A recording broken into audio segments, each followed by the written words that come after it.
prize. I'm going to die out here, I told myself. They're going to find me frozen to a tree like that guy in that Redford movie, Jeremiah Johnson. Still, I moved on. Snow and ice crunched loudly beneath my heavy sorels. Mostly it sounded like I was trotting on potato chips, but every few steps I heard a loud, alarming crack that shrieked like the rending of lake ice and made me flinch. About halfway to the turnoff, I left the county highway and moved toward the woods. With my second step into the ditch, I descended unexpectedly into waist-deep snow.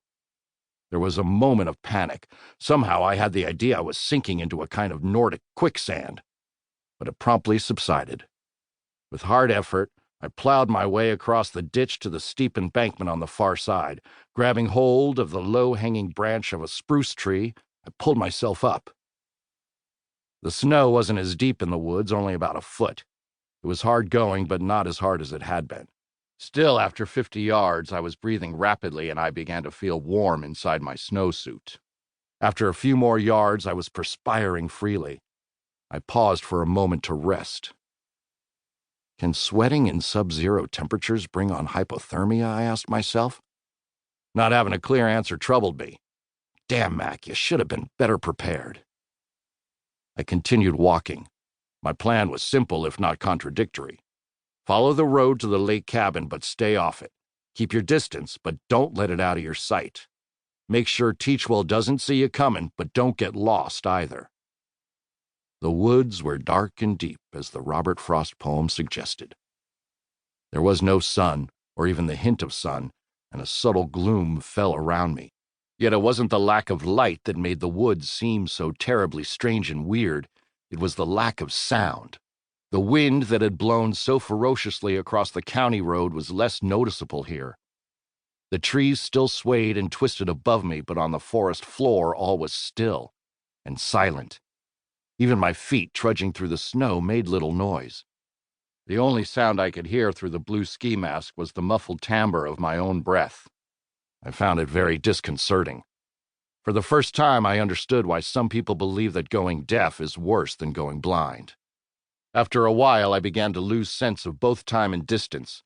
I was sure I had hiked a long way, but was unable to determine with any accuracy how far. The trail behind me seemed to disappear into the trees after only a few dozen yards. And while I was positive that the lake cabin was just up ahead, I had nothing on which to base that assertion except my own natural confidence. I stopped, pulled off one of the large fur-lined brown leather mittens they used to call choppers when I was a kid, and read my watch. How long had I been walking? 1 hour? 2? 20 minutes? I should have checked the time before I left the county highway. There was little else to do. I had limited my options, which of course is never a wise thing to do.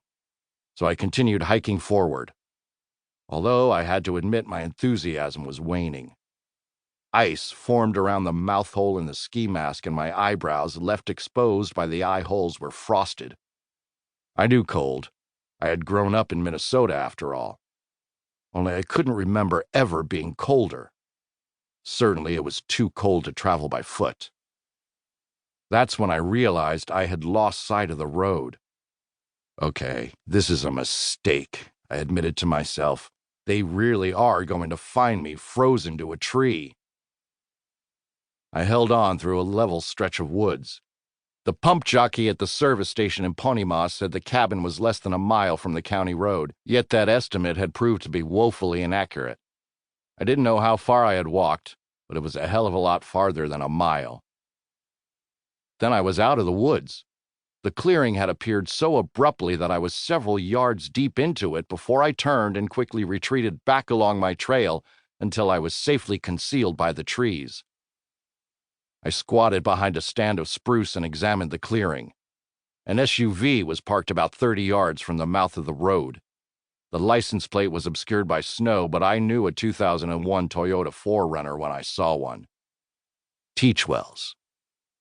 Beyond it was a small redwood-stained cabin, one of those prefabricated jobs built atop gray cinder blocks. A curl of white smoke drifted up from a metal pipe on the roof and was caught by the wind.